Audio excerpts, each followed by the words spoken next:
This is episode 38 of Zen and the Art of Real Estate Investing with my guest, Kyle Root. Kyle is the owner and operator of Empire Estates, a leader in long-term rental properties in the Midwest, originally founded in the Green Bay, Wisconsin area, where Kyle is. Kyle, welcome to the show. It's great to meet you. Yeah, likewise, Jonathan. Thanks for having me. Yeah, absolutely. So I know you haven't been in the full part of real estate investing for how long? When did you first get interested in it? And then when did you get started actually with investing? Yeah, my interest really dates back to when I was in college, which was like 2015 to 2017 is really when I really started getting interested, reading a lot of Grant Cardone's books, and that kind of got things kicked off. And then as far as when I purchased my first property was the end of 2019. We ended up closing in 2020. So that was really the start of Empire Estates was 2020 in my first property. When you first bought that first property, were you thinking already like scale, or were you just like, let's get one in the bag and see what we can do with it?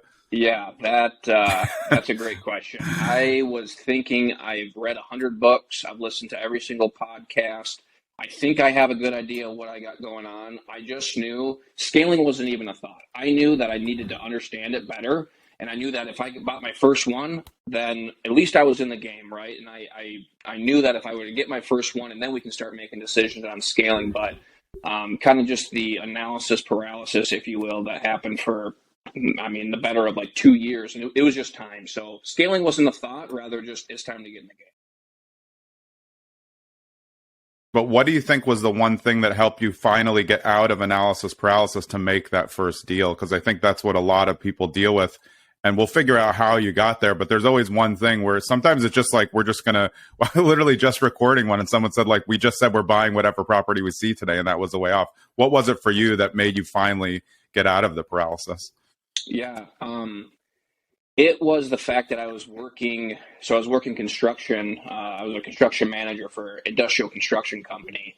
And if any of your listeners that know anything about construction, or it's long hours, it's a tough life. It really is. Construction's a tough life. It's a lot of hours. And I realized that I just couldn't do this forever. I was 26 years old, and I was like, I have to start. I have to get into this. I've done the research. I've done the work. Building the information, which is, I think, the piece one of this whole operation, and it was just time. So really it came down to me knowing that I needed to start investing in real estate so that I could eventually get out of my W-2 job. Yeah, it sounds like you took in so much information that you finally reached like this minor tipping point where you knew, like, okay, I can do it.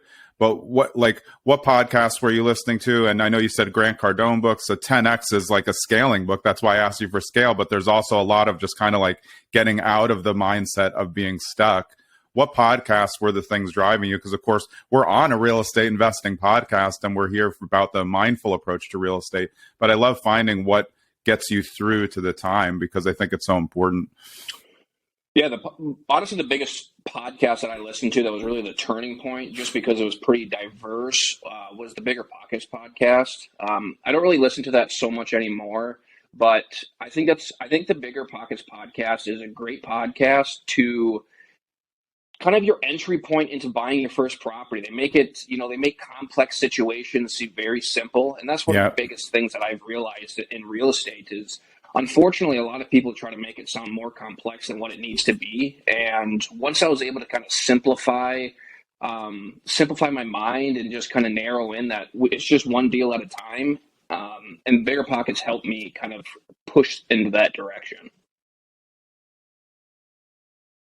So when at that point, was your girlfriend or fiance who became your future wife, was she on board with this also? Because I talked to so many couples where sometimes not both parties really want a house hack, because it doesn't sound as nice as getting like a nice single family, a small single family. It's like living next to some randos that were holdover tenants or something. So how did that work out for you? Yeah, I'm so glad you brought that up.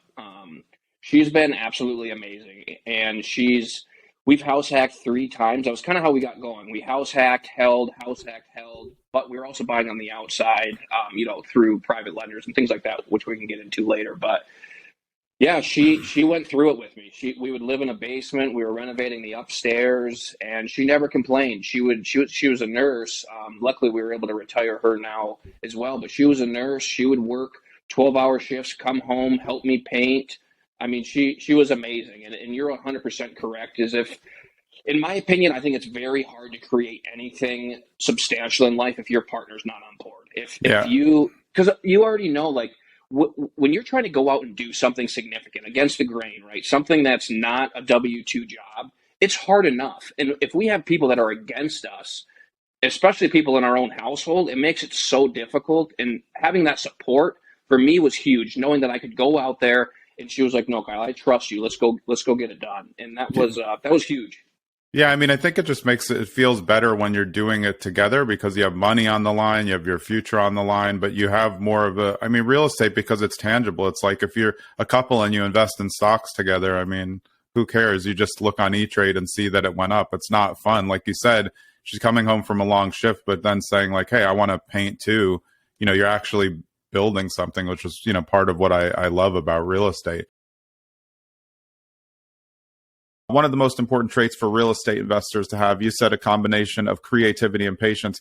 Tell me about creativity in terms of what you do, because I think that's important. It makes it sound less cookie cutter to me. So I know you're thinking about it as well. It could be finance wise, it could be renovation wise. Where does that creativity lie for you? Yeah, I think for me, the creativity piece was it kind of goes back to how I hired people, and how I was able to underwrite deals.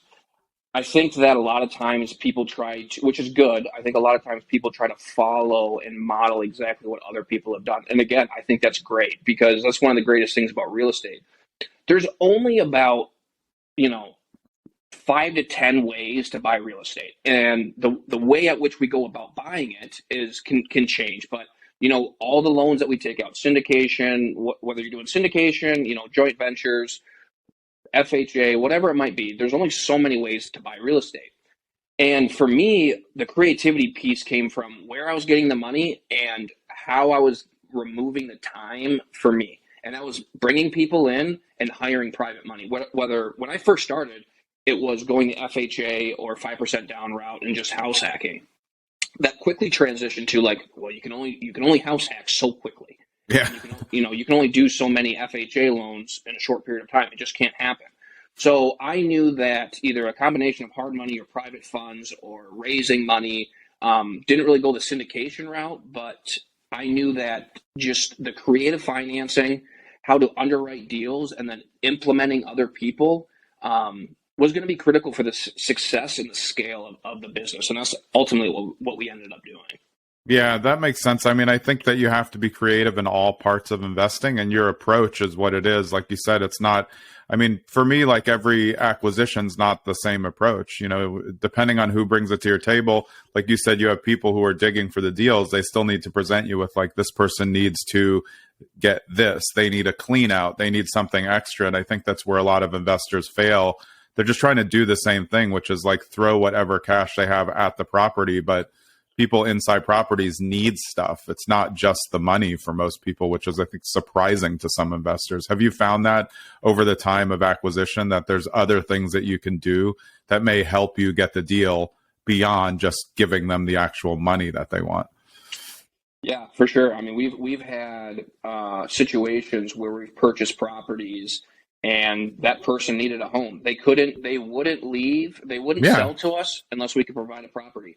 Another situation is someone didn't want to take the tax hit, so we offered seller financing. That's not, we don't seek those situations out, but if you can be a problem solver when a situation like that arises, you're going to have way more deals.